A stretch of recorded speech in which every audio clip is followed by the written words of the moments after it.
Ramadan bulan tarbiyah, Ramadan bulan penyucian. Bersama saya Nur Alisha Damia selaku moderator anda bagi rancangan Detik Hikmah Ramadan. Sempena nuzul Al-Quran yang penuh mulia ini, kami membawa segmen khas yang akan disampaikan oleh saudara Abdul Aziz bin Rashid selaku pengerusi Badan Dakwah dan Rohani Samti Sultan Hishamuddin. Bismillahirrahmanirrahim. Assalamualaikum warahmatullahi ta'ala wabarakatuh. Wassalatu wassalamu ala ashrafil anbiya'i wal mursalin wa ala alihi wa sahbihi ajma'in. Marhaban ya Ramadan. Selamat datang Ramadan. Kita ucapkan setinggi-tinggi kesyukuran kita ke hadrat Allah Subhanahu wa taala kerana telah mengurniakan kepada kita bulan Ramadan yang sangat mulia, iaitu bulan yang penuh dengan kerahmatan, penuh dengan keampunan, penuh dengan kebebasan daripada api neraka. Bila sebut saja tentang bulan Ramadan, tidak asing lagi bagi kita satu peristiwa yang sangat agung, sekaligus merupakan mukjizat bagi Nabi kita Muhammad sallallahu alaihi wasallam, iaitu peristiwa nuzul Al-Quran. Ia berlaku di bulan Ramadan. Ketika itu Nabi Muhammad sallallahu alaihi wasallam berusia 40 tahun. Apabila beliau ingin menyendiri di Gua Hira, maka datanglah kepadanya malaikat Jibril alaihi salam kepadanya, kemudian menyebut Iqra, yang bermaksud bacalah.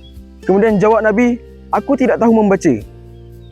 Kemudian malaikat Jibril pun peluklah Nabi dengan sekuat-kuatnya, seerat-eratnya, sampai Nabi kata, sesungguhnya aku sukar untuk bernafas ketika berada di dalam pelukan itu.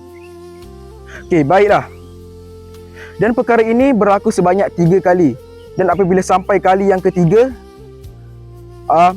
barulah malaikat Jibril alaihi salam membacakan dengan ayat yang penuh, iaitu Iqra bismi rabbikal ladzi khalaq. Bacalah dengan nama Tuhanmu yang menciptakan. Okey, Al-Quran ini diturunkan secara munajjaman, iaitu secara beransur-ansur. Bermulanya pada malam peristiwa tersebut sampai Nabi berusia 63 tahun. Iaitu bermakna Al-Quran diturunkan secara beransur-ansur selama 23 tahun. Baiklah, kenapa Allah Subhanahu wa taala menurunkan Al-Quran kepada manusia? Jawapannya terletak di surah Al-Baqarah, iaitu Hudan linnas, sebagai petunjuk bagi manusia. Linnas kat sini adalah lafaz yang umum.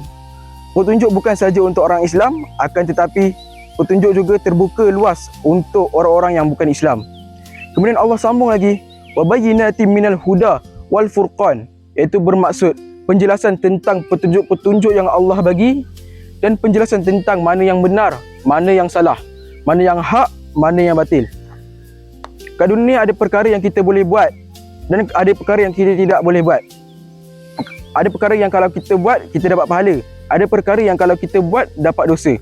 Mudah-mudahan Allah mengampunkan kita semua di bulan Ramadan ini dan masukkan kita ke dalam syurga yang penuh nikmat. Sekian daripada saya. Wabillahi taufiq wal hidayah. Wassalamualaikum warahmatullahi ta'ala wabarakatuh. Detik Hikmah Ramadan. Khalasahnya, Al-Quran bukanlah sekadar kalam biasa, tetapi ia adalah petunjuk dan rahmat daripada Allah Subhanahu Wa Taala kepada sekalian umat manusia. Bacalah Al-Quran bukan sekadar di mulut, tetapi memahami isi-isinya melalui hati. Sekian daripada saya, moderator Detik Hikmah Ramadan.